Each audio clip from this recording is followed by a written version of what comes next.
Humans में, whale मछली में, गधे में, घोड़े में, शेर में, इन सब में एक चीज कॉमन है। वो क्या है? रीढ़ की हड्डी। ठीक इसी तरह एनिमल किंगडम के सबसे फैसिनेटिंग एनिमल सांप में भी रीढ़ की हड्डी पाई जाती है। ये रीढ़ की हड्डी इतनी लंबी होती है कि रिब्स और रीढ़ की हड्डी को अगर मिला दे तो लगभग 500 से 600 हड्डियां अकेले केवल इस सांप के रीढ़ की हड्डी में होती है। हड्डी किसी भी कशेरुकी जानवर को एक साँचा दे देती है, उसके ऊपर मसल की लेयर चढ़ जाती है, फिर क्या होता है? उस जीव, उस जानवर को शेप मिल जाता है। सांप में भी ऐसा ही होता है। लगभग 10,000 से भी ज्यादा मसल्स सांप की हड्डियों के ऊपर रैप कर जाती हैं और सांप को अब एक सिलेंड्रिकल बेलनाकार शेप मिल जाता है, लंबा सा। मतलब सांप का भी कंकाल होता है और सांप के भी मसल्स होते हैं भैया। अब यहाँ से शुरू होगा सांप के अंदर के रहस्य को जानने का। सबसे पहले जानते हैं सांप का हृदय कैसे काम करता है। एक सांप के हृदय में 3 चैम्बर होते हैं, ऊपर 2 एट्रियम होते हैं और नीचे केवल 1 वेंट्रिकल होता है। तीनों ही आपस में सेपरेटेड नहीं रहते हैं, मतलब ऑक्सीजन रिच ब्लड और ऑक्सीजन पुअर ब्लड दोनों में कोई भी पार्टीशन नहीं है। ब्लड बस पंप होकर शरीर भर में फैलता है और काम का न्यूट्रिशन शरीर भर में फैलाता रहता है। हार्ट से जुड़ी रहती है ब्लड वेसल्स जो कि पूरे शरीर भर में फैली रहती है।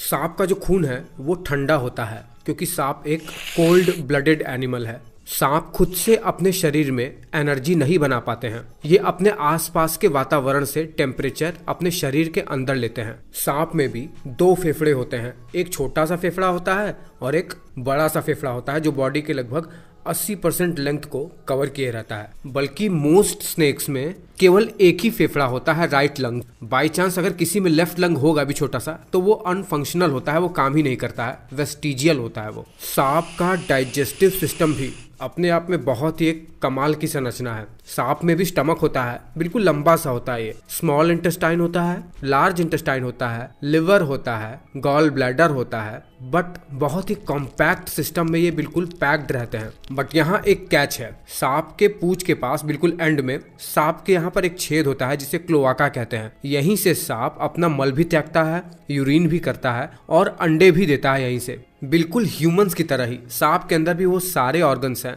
जैसे स्प्लीन, पैनक्रियाज, वो सब ह्यूमंस की तरह सांप के अंदर भी है। सांप का दिमाग बहुत छोटा सा होता है, वो सारे पार्ट्स तो होते ही हैं जैसे ह्यूमंस में होते हैं, पर वो डेवलप नहीं रहते हैं, बहुत ही छोटा सा होता है। इसीलिए सांप ज्यादा इंस्टिंक्चुअल एनिमल कहलाते हैं रेदर देन इंटेलिजेंट एनिमल के। सांप के कपाल के नीचे जहां पर ब्रेन होता है और आंखों के पीछे एक पाउच जैसी संरचना रहती है जिसे वेनम ग्लैंड कहते हैं। इसी में ही सांप का जहर इकट्ठा रहता है और ये जाके जुड़ जाता है सांप के आगे निकले हुए 2 पैने से दांत में। ये दांत अंदर से खोखला रहता है, जब भी ये किसी को काटता है तो ये किसी भी व्यक्ति के अंदर अपना वेनम इंजेक्ट कर देता है। सांप की स्किन काफी मोटी होती है।